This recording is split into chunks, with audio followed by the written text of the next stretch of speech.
Alright, so we are back with another book video. As you can tell by the title of this video, I'm reviewing Ruin and Rising, which is the last book in the Grishaverse series. I guess I can put them in order.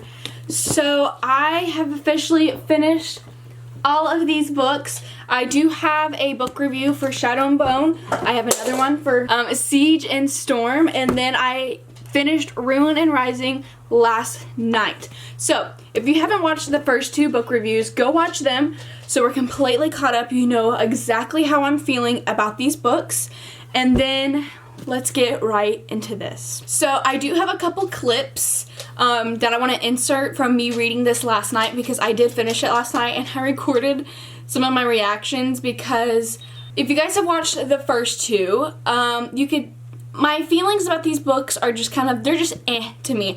I think they're good, they're easy to read, the world is easy to understand and catch along with, but as well as just coming down to the plot, I feel like the plot could have been a lot better. I like action and stuff. After finishing this one, which I think this is probably my favorite one out of all of the books, is the last one. So if you're one of those that you're watching this to see if you should keep reading, go ahead and read it. If you've read the first two, definitely go ahead, read Ruin and Rising, because it was honestly my favorite. It had the best plot, the most plot twists, the characters. So yeah, so just a quick review. Shadow and Bone, I don't care for it. It's whatever. It was I felt like it happened in 2 days when I read it. I was like, is this really it? Like, I wish the book would have been a little bit longer, with a little bit more world developing. Well, not technically world developing, I feel like that's all this was, but more of like just juicy stuff. I feel like nothing juicy happened in Shadow and Bone. Okay, and then Siege and Storm, this is when I realized, oh wow, I actually care for these characters. Alina, Mal, Nikolai, the Darkling. I was like, okay, I feel like I'm starting to care for the characters, but still nothing juicy is happening till like the second half of the book. Nothing really good happened. So I was going into this thinking, okay, finally we're gonna get some juicy stuff, and I feel like we did. So after reading Ruin and Rising, finishing it last night, I'm going to go ahead and spoil some stuff. So if you haven't read these books, definitely go ahead and read them. It's hard to explain what this book is about if you have no clue what these two are about. So I'm not really going to go into what this book is about, because I feel like I'd give something away.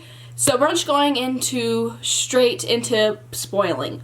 So this one, I feel like the plot was so much better. We actually had some plot twist. I will insert the footage now of me reading like the very end of it. So I'll insert that in now. I just tried filming this, and I know I look like trash. I know on my phone, but I'm currently on page 17 of Ruin and Rising, and I wanted to get some thoughts off while like I'm currently reading it, to put into my book talk. So as of right now, we love Mal. I love this has got more stuff going on. Like, why couldn't this many plot twists and turns have gone into the first two books? Like, could we at least had something exhilarating happen in the first two? But whatever. But this one, we have like the stuff that's going on with Nikolai. I hope I'm pronouncing that right. Nikolai? Anywho, he's turned into, I don't know if he's actually a Volcra or if he's just like possessed and just looks weird from the Darkling. So he's whatever he is with the wings and stuff. And I was like, oh, okay, finally something's happening to somebody. But the fact that like he still recognizes her and like the ring, and he tries, for her to use her power on him. So that was a part so far that I really liked. I was like, finally a plot twist to Nikolai. We have him, and it's like a part of my heart likes him. We love him. He's sweet prince. He's good. He wants to fight for his country. Even though he's like literally being possessed by the Darkling, he still knows Alina and wants to help her. Alina. And, yeah, so point number 1, freaking love Nikolai, whatever. And just, like, the whole thing that's going on as of right now with him. And then we have Mal, another plot twist. He's, like, the 3rd amplifier, so that's fun. That's great. That's something new and exciting. That's all I have right now. It's just I'm saying thank goodness we have some juicy content actually happening. And then I think the other problem I hate about, or not hate, I don't hate these books. Since reading this book, I have a lot more love for this series. But I will say, I think the things that I'm missing is the love, the kisses, the hugs. Like, Sarah J. Maas is full of romance, whereas these books, I feel like there's not a whole lot of, like, physical romance. Like, yes, she has feelings for guys, but that's as far as it really goes. I don't know. So I'm gonna go back to reading. I'm almost done. You can see how much I have left. I'm gonna try and finish it right now, but I wanted to hop on here and just say those things while it's 100% fresh in my mind.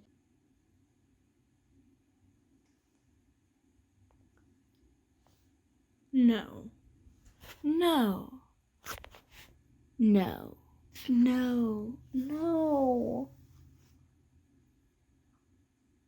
What just happened? Sorry, it's dark. So I'm sitting here reading, and literally the last sentence I just read, with Mal's fingers guiding mine, I shoved the knife up into his chest.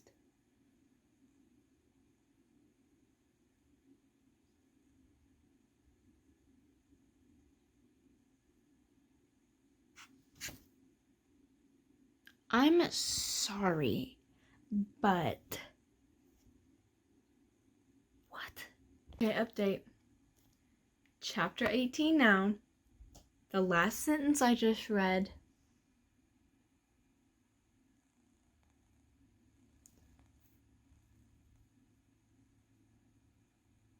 The sound of Mal drawing breath. He better be alive. That's all I'm saying, is he better be alive. Or I'm going to throw some hands. Okay, I'll check back in with you after I finish the book. So yeah, that is the clips from me the other day about how I felt about this book. But let's just, so you guys obviously can see, I was like, oh my gosh, I like Mal. And I know a lot of people don't like Mal. Because I don't know, going into the series, I thought the Darkling was the one that we would end up falling in love with. And so throughout all these books, and if you watch my other 2 videos, I'm like, okay, there's something about him. Like, does he really have, like, a good heart? Because everybody's like, oh, I'm a simp for the Darkling. And I'm like, okay, what about the Darkling? What is it? Like, I know maybe he's mysterious, he's the bad boy, but other than that, I have no clue what anybody's talking about. So when the Darkling died, I was like, oh wait, this is it? And I was like, oh, I feel like this is gonna be another restand. He's gonna come back. Well, he didn't come back. He actually died. So I was like, wow, that was not what I was expecting, but okay. So yeah, that's just basically how I feel about the Darkling. Like, yes, he was a good villain, but that's it. He was just like, oh yeah, he was a bad guy. But I feel like we didn't really get, I don't know. I never liked the Darkling, so everybody that likes the Darkling, I don't get it. I do not like the Darkling. I always was in my back of my head like, okay, maybe he's a good guy, maybe he's a good guy. No, I just don't like the Darkling. I know he's the villain, but usually, like, villains, you end up hating the villains. But with the Darkling, I was just, whatever. Now, let's go to Nikolai. I actually really liked him. At one point, I thought, okay, since seeing some of the stuff that other people say about these books, we're gonna end up with him. Mal's gonna end up, something's gonna happen to Mal, and we're gonna end up falling in love with Nikolai. But that didn't happen, and the book just ended, and I was like, wait, I need closure. But I feel like Nikolai was like there. My favorite thing with Nikolai was when he was turned into, what's it, the Volcra? Whatever he was. I don't know what he technically got turned into, but whenever he was turned into that thing and he remembered Alina and kept, like, wanting kept going to her and seeing her, that's when I was like, okay, I like this dude. I really like him. And I was like, boom, plot twist. He get, like, you know, you wouldn't think anything happened with Nikolai, but it did. So that was fun. Like, I like how much more of a plot twist and action there was. And then with Mal, I know a lot of people don't like Mal, and they feel like about him, but honestly, Mal was probably one of my favorite characters in this book. I don't know why I gravitated toward him so much, but I did like him. And then at the end, obviously you guys can see you saw my reaction when he died. I was like, okay, I was kind of torn in two. I was like, okay, finally something actiony is happening. He's gonna die. We're gonna have some feelings. But then part of me was like, I hope this is, you know, I hope he comes back to life, which he did. So I was like, oh yay, he's back to life, whatever, we're happy. But then part of me kind of wishes he did die, because then it would have actually been something juicy that happened besides just the Darkling dying. It's kind of like the Marvel Universe. Like, somebody had to die. We wish it wasn't the Iron Man, but since Iron Man did die, it was like some feels. But anywho, so that is basically how I felt about this. I'm not going to go too more in depth, just because I feel like I could ramble, and I don't want to ramble and bore you guys. But yes, definitely, I will probably give this one 3 out of 5 stars. I don't know. I feel like there just wasn't enough plot, enough twists and turns. And after reading these books, I have realized that I like lots of action, and I like romance. Like with this, like, yeah, Alina liked Mal, but it was always like, oh, it just felt like we always had a crush on him. It was never more than just a crush. And I like more intense stuff. I like falling in love and doing anything for that person, and, you know, I don't know, more romance. I guess I am a sucker for romance, and this one just didn't have a whole lot, which is fine. But that being said, I hope you guys enjoy this video. If you enjoyed these books, comment down below which one was your favorite, if there were things that you liked, what you didn't like. I mainly did read these because of the TV show coming out. I wanted to read them before the TV show came out so I could understand what was happening, and I'm so excited. I'm going to force my boyfriend to watch it with me because he has Netflix. But now, since I'm finished with these, my plan is I'm going to read A Court of Silver Flames, because it is currently the 13th, and I think it comes out the 16th. I'm not 100% sure. It comes out the 16th, so I don't know if I'm going to start another book, because I'd hate to start a book and then A Court of Silver Flames comes out and I have to put it down. But the next book after this, I am going to read Six of Crows and Crooked Kingdom, hopefully before the TV show comes out, so I'm completely caught up in the Grishaverse, I guess. So yeah, so thank you guys so much for watching. Comment down below if there's books you want me to read and review, or if there's any other videos that you guys would like to see. Like I said, this is the first series of books that I've actually filmed a book review, so I'm still kind of getting used to how to review books instead of just blabbling. But yes, please subscribe and like this video because I'm going to be uploading a ton more. As you guys have noticed, I've been uploading a ton. So if you don't want to miss anything, go ahead and turn on the notification bell so you can always be notified when I upload videos, and I'll see you guys in the next one. Peace!